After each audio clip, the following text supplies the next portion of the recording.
শ্রী শ্রী নাম চিন্তামণি কিরণ কণিকা একাদশ প্রকাশ। অনন্ত শ্রীকৃষ্ণ নামের অনন্ত স্বরূপ এবং শ্রী ভগবান নামের যে বৈশিষ্ট্য, বিপদ উদ্ধারণ, দয়াময়, দীনবন্ধু ইত্যাদি যে ভগবত নাম, তাহার বৈশিষ্ট্য সম্বন্ধে আলোচনা প্রসঙ্গে বলছেন, শ্রীকৃষ্ণ লতাকে পর্যন্ত প্রেম দান করেন, নিজ শত্রুকে পর্যন্ত মুক্তি দান করেন, বধ করবার উদ্দেশ্যে স্তন্যদানের ছলে আগতা বালঘাতিনী পুতনাকে তিনি ধাত্রীগতি ও গোলকে স্থান দান করেন। তথাপি মাৎসর্য পরায়ণ জীব তাহারা মনে করে কৃষ্ণ, গোবিন্দ, দেবকীনন্দন, বাসুদেব ইত্যাদি নাম উচ্চারণ করলে সাম্প্রদায়িক বলে বিবেচিত হওয়ার যোগ্য হতে হবে। তাই শ্রীকৃষ্ণ ভঙ্গিক্রমে জীবকে কৃপা করবার জন্য আরেক প্রকারে করুণা প্রকাশ করলেন। এতাদৃশ পরম করুণাময় শ্রীকৃষ্ণ, যাহা অন্য কোন ভগবত স্বরূপের মধ্যে দেখা যায় নাই, এতাদৃশ করুণা, সেই শ্রীকৃষ্ণের নাম গ্রহণ করলে এক বিশেষ সম্প্রদায় গোষ্ঠীভুক্ত বলে ঘোষিত হবে, অর্থাৎ বিবেচিত হবে। এরকম চিন্তা করে অনেকেই হয়তো শ্রীকৃষ্ণ নাম গ্রহণ করেন না, তাহাদের নিজস্ব অন্য কোনো ভগবত স্বরূপের নাম তাহাই গ্রহণ করেন। কর্মফল বাধ্য জীবকে সর্বক্ষণই কোনো না কোনো বিপদের সম্মুখীন তো হতেই হবে। কেননা কর্মফল ভোগের নিমিত্তই এই দেহ ধারণ করে জীব জন্মগ্রহণ করেছে। তা কর্মফল অনুসারে তাকে প্রায় সর্বক্ষণই কোনো না কোনো বিপদের সম্মুখীন হতে হয়, কোনো না কোনো অসুবিধা, কোনো না কোনো প্রতিকূল অবস্থা তাহাকে প্রাপ্ত হইতেছে। কেননা দুঃখ ভোগের নিমিত্তই এই পৃথিবীতে দেহ ধারণ করা। সৃষ্টিকর্তা ব্রহ্মা তিনি দেহ প্রদান করছেন কর্মফল ভোগের নিমিত্ত, আর সেই কর্মফলের বলতে গেলে প্রায় সর্বদাই দুঃখজনক। কেননা সুখকর কর্ম যাহা, তাহা ভোগের নিমিত্ত, তো স্বর্গলোকে দেবদেহ প্রদান করবেন। এই ব্রহ্মাণ্ডে বিভিন্ন যোনিতে 84 লক্ষ যোনিতে দেহ প্রদান করে কর্মফল ভোগের নিমিত্ত জীবকে দেহ প্রদান করেছেন। কাজেই তার মধ্যে মনুষ্য ব্যতীত অন্য যত জীব আছে, যত প্রাণী আছে, তাহারা সকলে শুধুমাত্র কর্মফল ভোগ করে। একমাত্র মনুষ্যই তার একটু অনুস্বাতন্ত্র, অনুচৈতন্যের প্রভাবে সে স্বতন্ত্রভাবে নতুন কর্ম করার যোগ্যতা সম্পন্ন থাকে।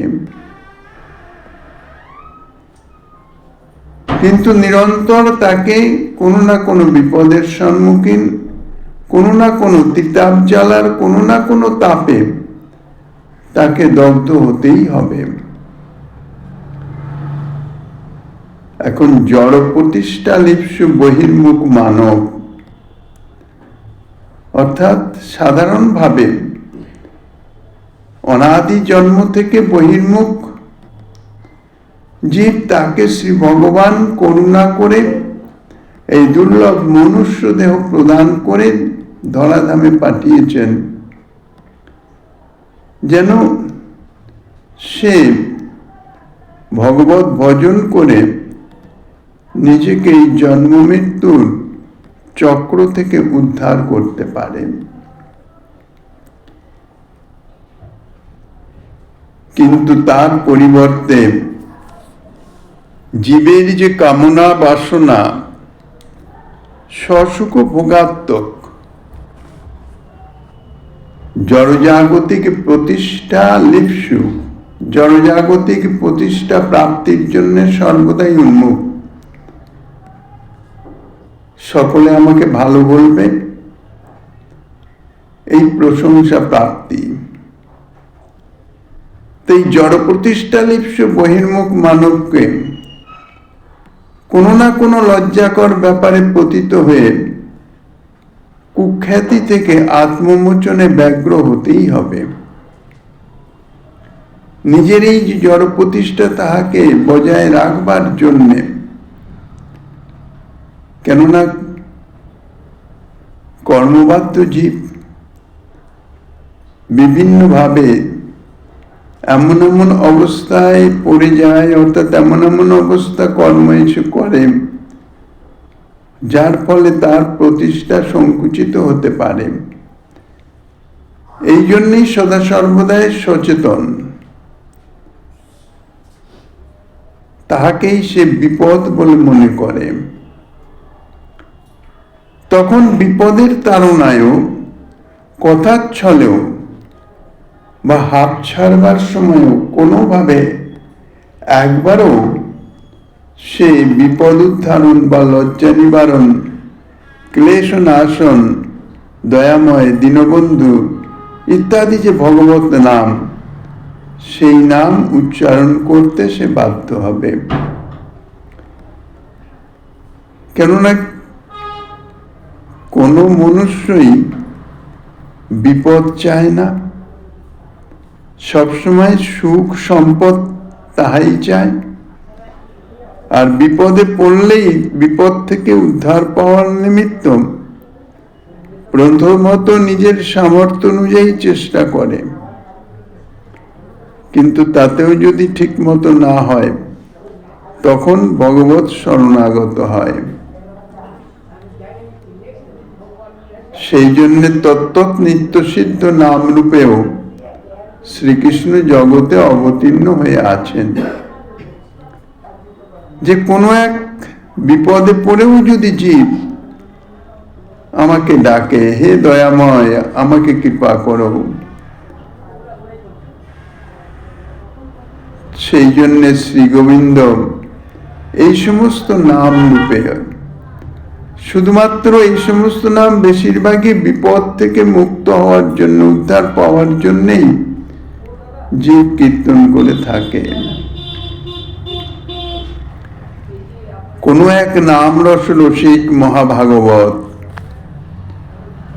শ্রী জগন্নাথ সেন দৈন্য রহস্য করে শ্রীকৃষ্ণকে বলেছিলেন, দীনবন্ধু রীতি নাম তে স্মরণ যাদবেন্দ্র পতিত অমুৎসহে ভক্ত বৎসল তয়া তৈ শ্রুতে মামকং হৃদয় মাসু কম্পতে। হে যাদবেন্দ্র, আমি পতিত, তাই তোমার দীনবন্ধু এই নাম স্মরণ করে আমার হৃদয়ে উৎসাহ হয়েছিল, কিন্তু তোমার ভক্তবৎসল নাম শ্রবণ করে আমার হৃদয় কম্পিত হইতেছে, কারণ তুমি তো ভক্ত বৎসল আর আমি তো ভক্ত নই, আমি তো মহাপতিত। আমি যখন ভক্ত নই তখন আমার প্রতি তোমার নিশ্চয়ই কৃপা হবে না, এই আশঙ্কায় আমার হৃদয়ে কম্পিত হইতেছে। দীনবন্ধু, বিপদ উদ্ধারণ, লজ্জা নিবারণ, পতিত পাবন, করুণা সাগর ইত্যাদি যে শ্রী ভগবানের সমস্ত নামই একমাত্র ভগবান ব্যতীত অন্যত্র মূর্ত প্রগ্রহ ভিত্তিতে প্রযুক্ত না হওয়ায় পরম সার্থকতা মণ্ডিত হয় না।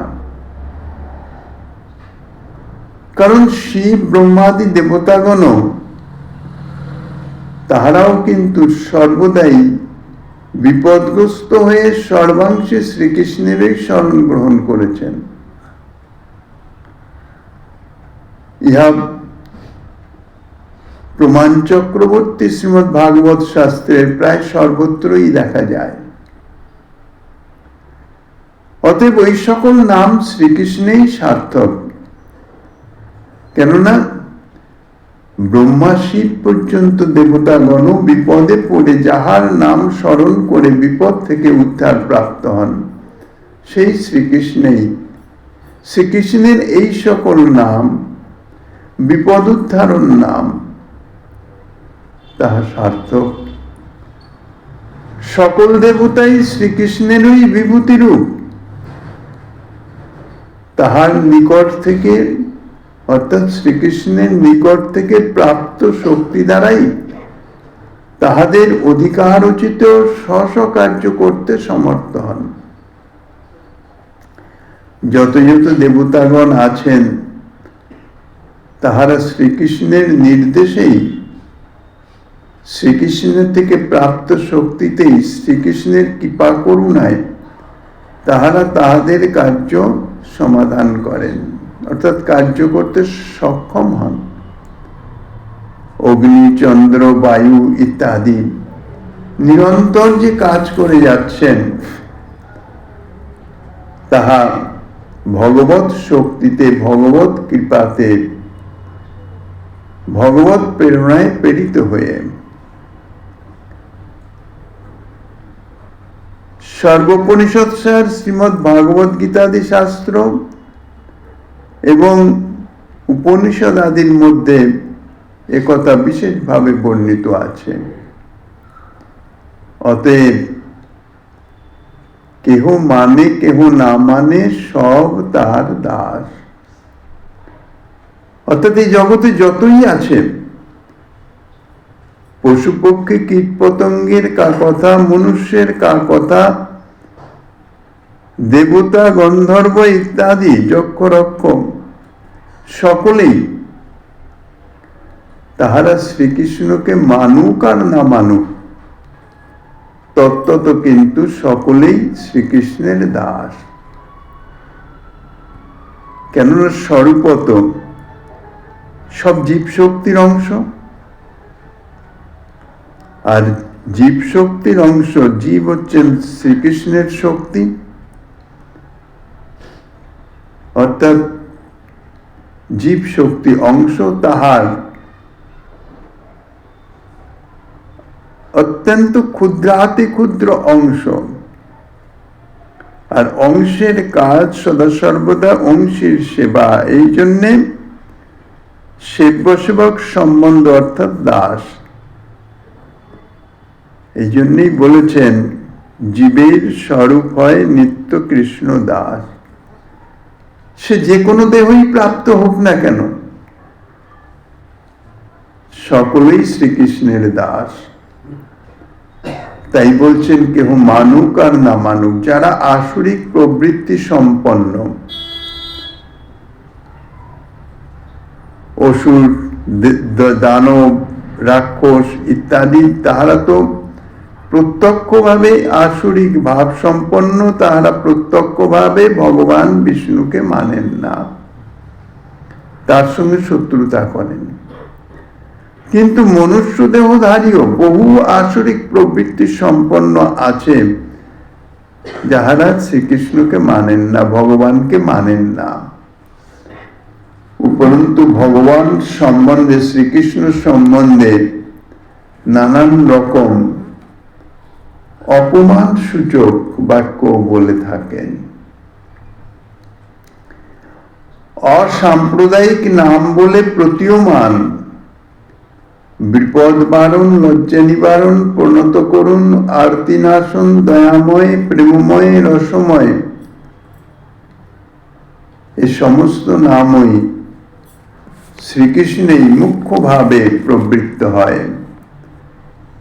ইহাই শ্রীকৃষ্ণ নামের বৈশিষ্ট্য।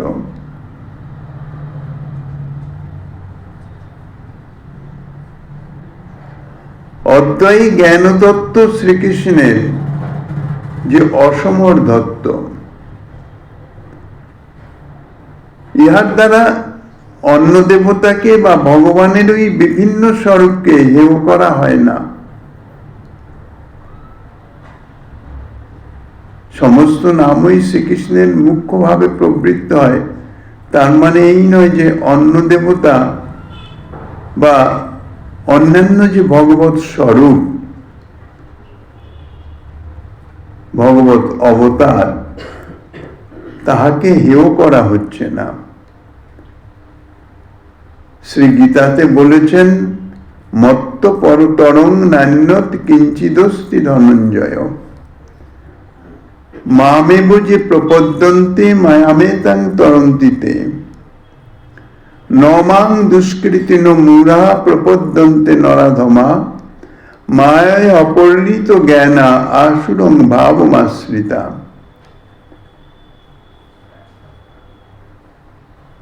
কামৈস্তৈস্তৈরিত জ্ঞানা প্রপদ্যন্তে অন্য দেবতা, বা অন্তবত্তু ফলং তেষাং তদ্ভবত্তল্পমেতসাম। সমস্তই সপ্তম অধ্যায়ে শ্রীকৃষ্ণ বর্ণনা করেছেন।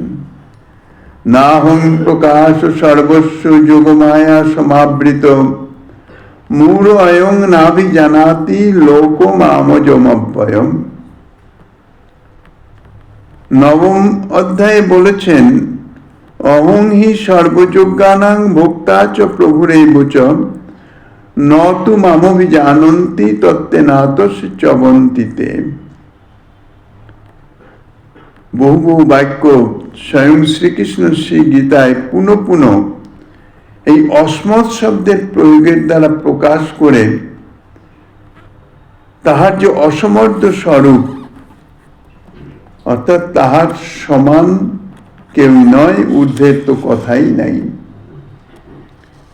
সে কথা নির্ণয় করেছেন, প্রকাশ করেছেন, ঘোষণা করেছেন। অতএব শ্রীকৃষ্ণই সর্বকারণ কারণ, অনাদির আদি গোবিন্দ সর্বকারণ কারণম। তাহার সমান বা তাহা অপেক্ষা শ্রেষ্ঠ আর কোনো তত্ত্বই নাই, তত্ত্ব হতেও পারে না। গীতাতে বলেছেন, শ্রীকৃষ্ণ ব্রহ্মেরও প্রতিষ্ঠা, অর্থাৎ আশ্রয়, ব্রহ্মেরও আশ্রয় শ্রীকৃষ্ণ। ব্রহ্মণ হি প্রতিষ্ঠাহম অহমক্ষরাদপি চোত্তম, পঞ্চদশ অধ্যায়ে বলছেন, অক্ষর যে ব্রহ্ম তাহা অপেক্ষাও আমি উত্তম। বেদৈশ্চ সর্বৈর অহমেব বেদ্য, সমস্ত বেদের আমি একমাত্র বেদ্য, অর্থাৎ সমস্ত বেদ পরোক্ষে হোক আর প্রত্যক্ষে হোক আমার কথাই কীর্তন করেন। অর্থাৎ সমস্ত বেদের প্রতিপাদ্য বিষয় একমাত্র আমি। অতস্মি লোকে বেদে চ প্রথিত পুরুষোত্তম, খর পুরুষের অর্থাৎ জীবের অতীত অক্ষর পুরুষ নির্বিশেষ ব্রহ্ম হতেও আমি উত্তম, এবং চ শব্দে পরমাত্মা ও নারায়ণ থেকেও আমি শ্রেষ্ঠ। এই জন্য আমি লোকে ও বেদে পুরুষোত্তম বলে প্রসিদ্ধ। এই সকল সাক্ষাৎ ভগবত উক্তি, শ্রী ভগবান স্বয়ং নিজ মুখে এই সমস্ত ঘোষণা করেছেন। এর মাধ্যমে শ্রীকৃষ্ণই যে স্বয়ংরূপ তত্ত্ব তাহা জানা যায়। কৃষ্ণস্তু ভগবান স্বয়ং। শাস্ত্রে শ্রীকৃষ্ণ এইরূপ সর্বসমন্বয় দৃষ্ট হয়। যে তত্ত্বটির যে উপযুক্ত স্থান, তাহাকে সেই স্থানে স্থাপন করাই হচ্ছে সম্যকরূপ অন্বয়। এই শাস্ত্রীয় সমন্বয় অনুসারে স্বয়ংরূপ শ্রীকৃষ্ণের নামেই সমস্ত তদেকাত্মরূপ ভগবৎ স্বরূপের নামের এবং তার বিভূতিবর্গের নামের প্রবৃত্তি হয়েছে। পূর্বে প্রদর্শিত হয়েছে শ্রীকৃষ্ণের সমস্ত নাম এবং রূপকে তাহাতে আকর্ষণ করেন। এই জন্য তিনি সর্ববৃহদানন্দ স্বরূপ এবং সর্বাকর্ষক। শ্রীমন মহাপ্রভুর অনুচর গোবর্ধন গুহাশ্রয়ী পুশ্রীতে যে গুহায় তিনি অবস্থান করে ভজন করেছিলেন, সেই ভজনানন্দে শ্রী রাঘব পণ্ডিত, যাহা এখনো শ্রী রাঘব পণ্ডিতের গুহা বলে বিখ্যাত, সেই রাঘব পণ্ডিত গোস্বাইপাদ তাহার প্রণীত শ্রী শ্রী কৃষ্ণ ভক্তিরত্ন প্রকাশে বলেছেন, কেচিৎ শুষ্ক তার্কিকা ন্যায়বাদিনা, কেচিৎ সন্দিগ্ধ মনসঃ, কেচিৎ কর্ম মার্গিণঃ, কেচিৎ বৌদ্ধ পথাবেশিনঃ, কেচিৎ নানা দেব পরায়ণা, যস্য যে তে তস্য গুণবাদিনঃ, কেচিৎ সর্বদেব মাহাত্ম্য সাম্যং বিস্তারয়ন্তি, সর্বাত্মা পরমেশ্বরই অবিলপর কৃষ্ণ ন তৈর্জ্ঞায়তে। অর্থাৎ কেহ ন্যায়বাদী শুষ্ক তার্কিক, কেহ কেহ সন্দেহবাদী, সর্ববিষয়ে সন্দেহ করেন, কেহ কেহ কর্মকাণ্ড পরায়ণ, অর্থাৎ যাগ যজ্ঞ ব্রত নিয়ম ইত্যাদি তাহাতেই রত থাকে, কর্মমার্গে রত থাকে। কেউ কেউ বা বৌদ্ধ মার্গে আবেশযুক্ত, কেউ কেউ বা বহু দেব দেবীর উপাসনা পরায়ণ, একাধারে অনেক দেব দেবীর উপাসনা করেন নিজের কামনা পূর্তির উদ্দেশ্যে। এইভাবে যাহারা যে পথের প্রতীক, অর্থাৎ যাহারা যে মার্গের যে সাধন করুন না কেন, তাহারা সেই পথেরই প্রশংসা করবেন। আবার কেহ কেহ সকল দেবতার মাহাত্ম্যই সমান, এইরূপ এক সাম্যবাদও প্রচার করেন, যে সব দেবতার সব একই। বাস্তবিক ভগবত তত্ত্বজ্ঞান না হওয়ার জন্যে, ভগবত তত্ত্ব না জানার জন্যে তাহাদের এ জাতীয় ভ্রান্ত বুদ্ধি। কিন্তু সর্বাত্মা পরমেশ্বর সর্বাতিশয়ী শ্রীকৃষ্ণকে তাহারা জানতে পারেন না। তথাকথিত সমন্বয়বাদের যুক্তি আধুনিক এক শ্রেণীর ব্যক্তি বলেন, যাহারা শ্রীকৃষ্ণকে সর্বাতিশয়ী পরতত্ত্ব এবং রাগময়ী ভক্তিকেই সর্বশ্রেষ্ঠ সাধন এবং গোপী প্রেমকেই অর্থাৎ ব্রজপ্রেমকেই পরম প্রয়োজন বলে নির্ধারণ করেন, তাহারা কি সকল পথে সাধন করে সিদ্ধ হয়েছেন? সকল উপাস্যের ভজন করে কি সকল স্বরূপের সাক্ষাৎকার ও সর্বপ্রকার সিদ্ধি লাভ করে তাহাদের যে তারতম্য, তাহারা কি প্রত্যক্ষ করতে সমর্থ হয়েছেন?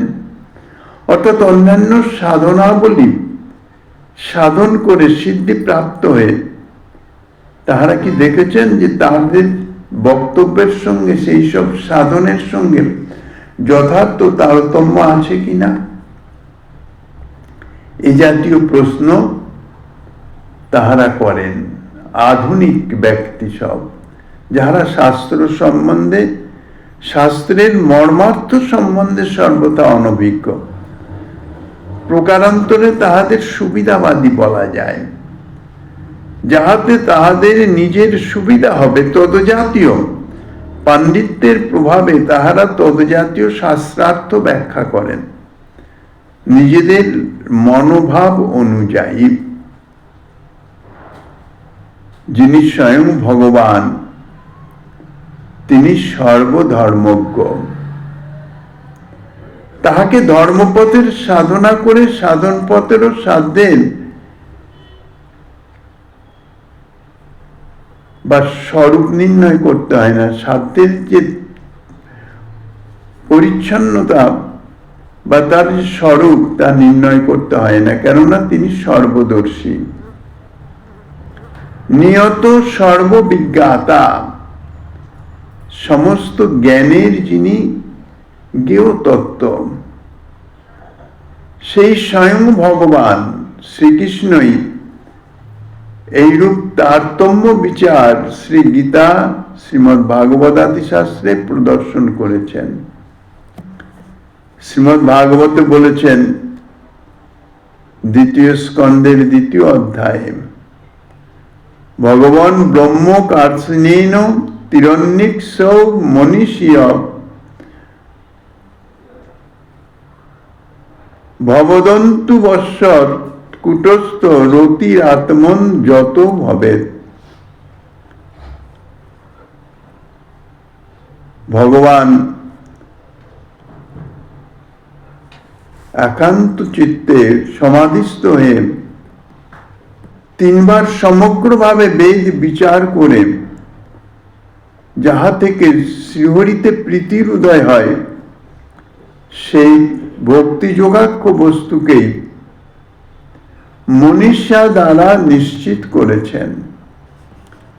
তিনবার করে বিচার করেছেন বেদ একাগ্র চিত্তে। কারণ কর্ম, জ্ঞান ও ভক্তি সাধারণত এই তিন সাধনেরই জগতে প্রবর্তন বা প্রতিষ্ঠা। এই তিন রকমের সাধন, তাহার তিন ভাবে তিনি বিচার করেছেন, তাই তিনবার করে বিচার করেছেন। ভগবান অর্থাৎ ব্রহ্ম সমাধিতে ভক্তিকেই পরম উপায় ও ভগবত রতিকেই পরম প্রয়োজন রূপে নিশ্চয় করেছেন। অর্থাৎ কর্ম, জ্ঞান, যোগ, ভক্তি ইত্যাদি যে সাধন বা অন্যান্য যে সাধন পথ আছে, সমস্ত অর্থাৎ বেদে সমস্ত সাধনের কথাই বর্ণিত আছে। ভিন্ন ভিন্ন রুচি সম্পন্ন, ভিন্ন ভিন্ন কামনা পরায়ণ মানবের প্রয়োজনার্থে তাহাদের কামনা পূরণের নিমিত্ত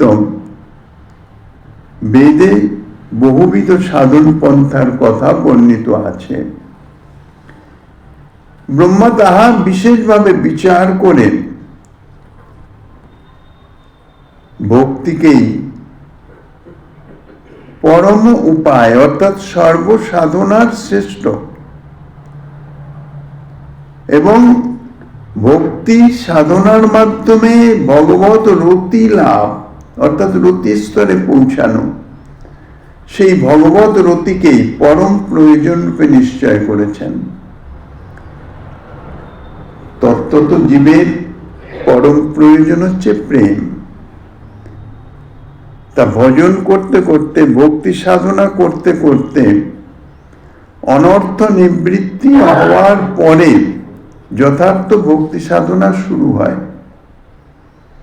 যতক্ষণ না অনর্থ নিবৃত্তি হচ্ছে, ভজন ক্রিয়া করতে করতে অর্থাৎ শ্রবণ কীর্তন আদি বিভিন্ন ভক্তি অঙ্গ যাজন করতে করতে যতক্ষণ না চিত্ত শুদ্ধ হচ্ছে, অর্থাৎ ভগবত সেবা ব্যতীত চিত্তে অন্য কোনো কামনা বিরাজিত থাকছে, ততক্ষণ পর্যন্ত ভক্তি মহারানীর কৃপা প্রাপ্ত হয় না। যথার্থ তার সাধনা ভক্তি সাধনায় পর্যবসিত হয় না, তাহা ভক্তাভাস হয়, ভক্তির আভাস মাত্র। ভক্তি সাধনা অর্থাৎ ভজন ক্রিয়া করতে করতে যখন ভোগবাসনা দূরীভূত হবে, চিত্তের যে এই ভোগবাসনা অনাদি জন্ম সঞ্চিত ভোগবাসনা তাহা দূরীভূত হয়ে চিত্ত শুদ্ধ হবে, নির্মল হবে, পবিত্র হবে। সেই শুদ্ধ পবিত্র চিত্তে ভক্তি মহারানীর অধিষ্ঠান হয় এবং তারপরেই ভক্তি অঙ্গ যাজন হয়, অর্থাৎ যথার্থ ভক্তি ক্রিয়া ভজন ক্রিয়া তাহার দ্বারা সাধিত হয়। তাহার সেই ভজন ক্রিয়া তখন নিষ্ঠিতা ভজন ক্রিয়াতে পরিণত হয়। তারপরেই সেই ভজনের মাধ্যমে অভিষ্টে বা ভজন ক্রিয়াতে আসক্তি, রুচি ইত্যাদি আবির্ভাব হয়। তারপরে আসক্তির স্তর অতিক্রম করে, অর্থাৎ আসক্তির চরমতম অবস্থায় পৌঁছানোর পর সাধক রতি স্তরে পৌঁছান। এই রতি বা ভাব তাহা হচ্ছে প্রেম প্রাপ্তির পূর্বাবস্থা। যেমন অরুণোদয় অবস্থা, অরুণোদয় হলে নিশ্চিত হওয়া যায় যে এবার অবশ্যই সূর্যোদয় হবে, অতি সন্নিকট।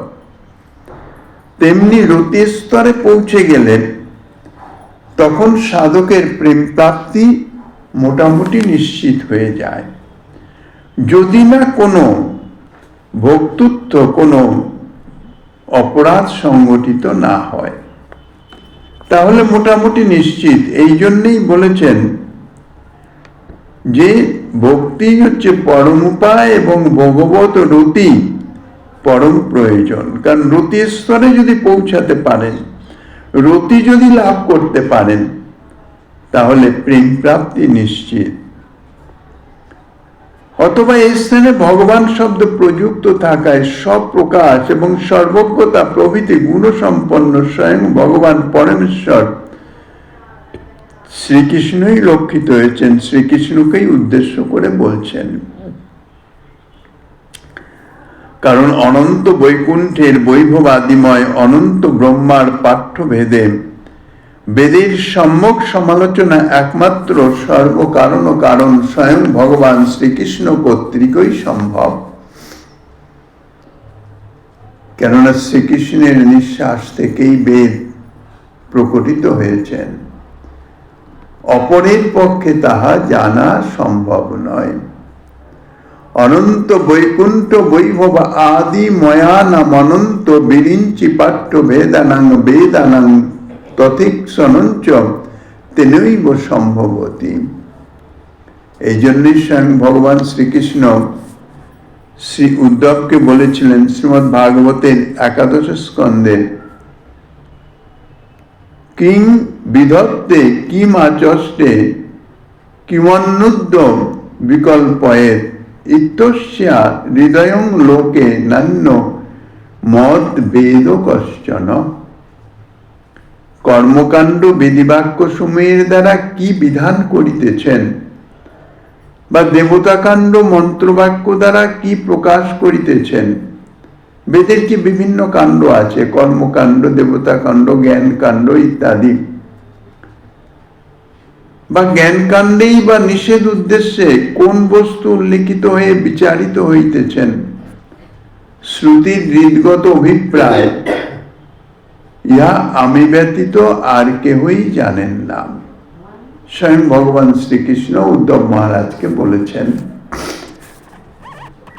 অতএব কোন ব্যক্তি যদি যথার্থই সকল পথের সাধন করে সমস্ত পথ প্রত্যক্ষ দেখেও আসেন এবং সকল পথে সিদ্ধি লাভও করেন, তথাপি তিনি অনন্ত ব্রহ্মাণ্ডের অনন্ত বৈকুণ্ঠের অনন্ত ব্রহ্মার পাঠ্য অনন্ত বেদের পথে বিচরণ করতে পারেন না। বিচরণ করেনও নাই, দর্শন করেন নাই, সিদ্ধি লাভও করেন নাই। একমাত্র স্বয়ং ভগবান শ্রীকৃষ্ণই সমস্ত পথ, অর্থাৎ সমস্ত বেদ, সমস্ত কিছু তাহা নিত্যসিদ্ধভাবে সর্বদাই জানেন। তাই তিনি সর্বজ্ঞ, সরস্বতীর এক ঐশ্বর্য, সর্বজ্ঞতা। সেই শ্রীকৃষ্ণের বাণী ও সিদ্ধান্ত যাহা শ্রী শ্রী গীতায় শ্রীমদ্ ভাগবতে গ্রথিত আছে, যদি তাহার সহিত তথাকথিত অন্য সমস্ত পথদ্রষ্টার, যাহারা পথ দেখাচ্ছেন জগতের জীবকে, বা সাধকের বা কোন সিদ্ধ মহাত্মার সিদ্ধান্তের বিরোধ হয়, সেক্ষেত্রে কিন্তু শ্রীকৃষ্ণের সিদ্ধান্তই প্রবল হবে। অর্থাৎ শ্রী গীতা, শ্রীমদ্ ভাগবত ইত্যাদিতে শ্রীকৃষ্ণ যাহা বলেছেন তাহাই প্রতিষ্ঠিত হবে। সাধু শাস্ত্র গুরু বাক্য তিনেতে করিয়া ঐক্য, তাহাই পালন করা উচিত।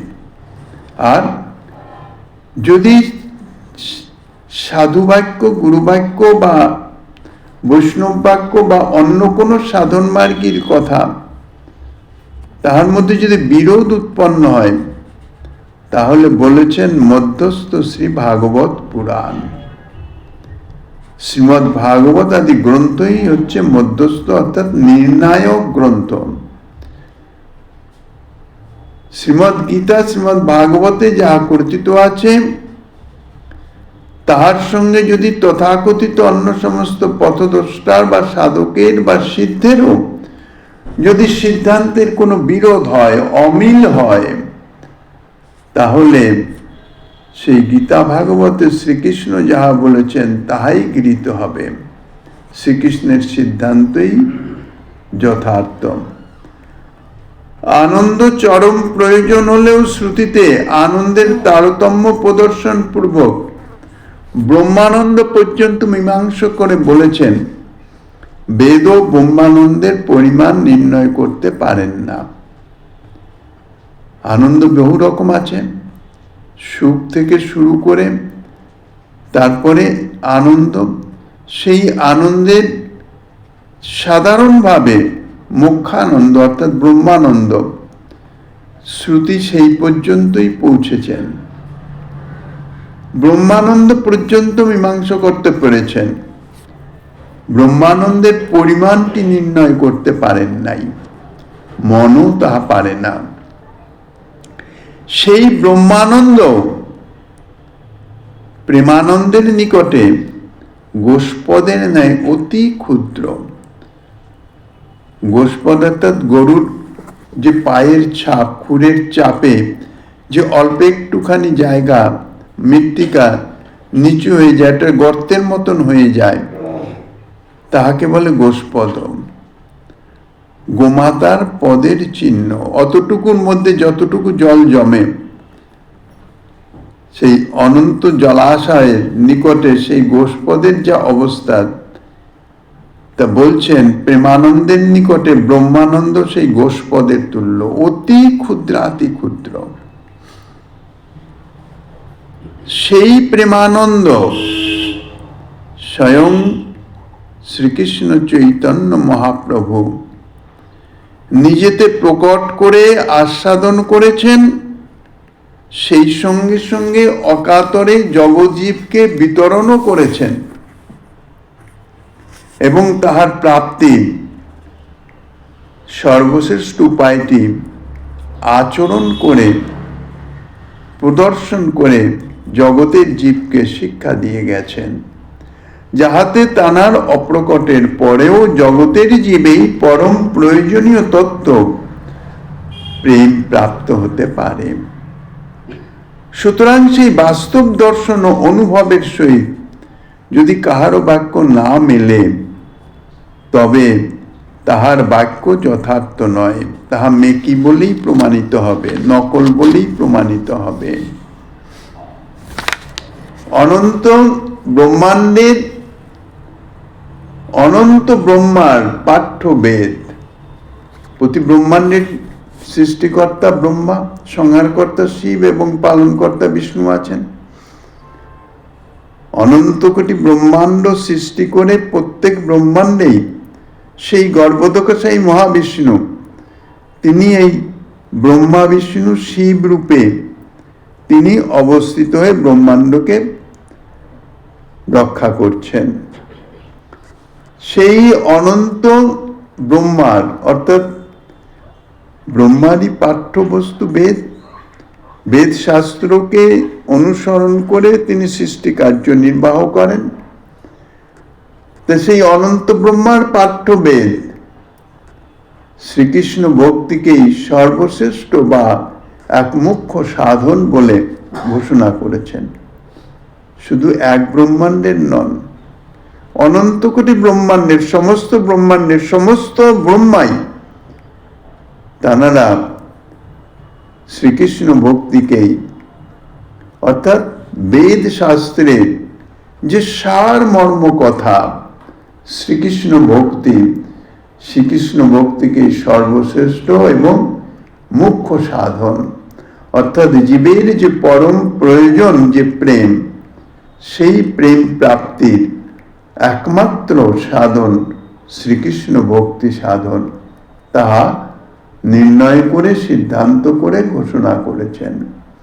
সেই সর্বশ্রেষ্ঠ এবং এক মুখ্য সাধনের ফলও তাহা সর্বশ্রেষ্ঠ হবে এবং তাহা এক মুখ্য, অর্থাৎ মুখ্য এক প্রাপ্তব্য বিষয় হবে, মুখ্য পুরুষার্থ হবে, যাহা বলা হয়েছে পঞ্চম পুরুষার্থ, যাহা চারি পুরুষার্থ থেকে সর্বাত্মকভাবে উত্তম এবং ভিন্ন। ধর্ম, অর্থ, কাম, মোক্ষ, এই চারি পুরুষার্থ, যাহার নানাবিধ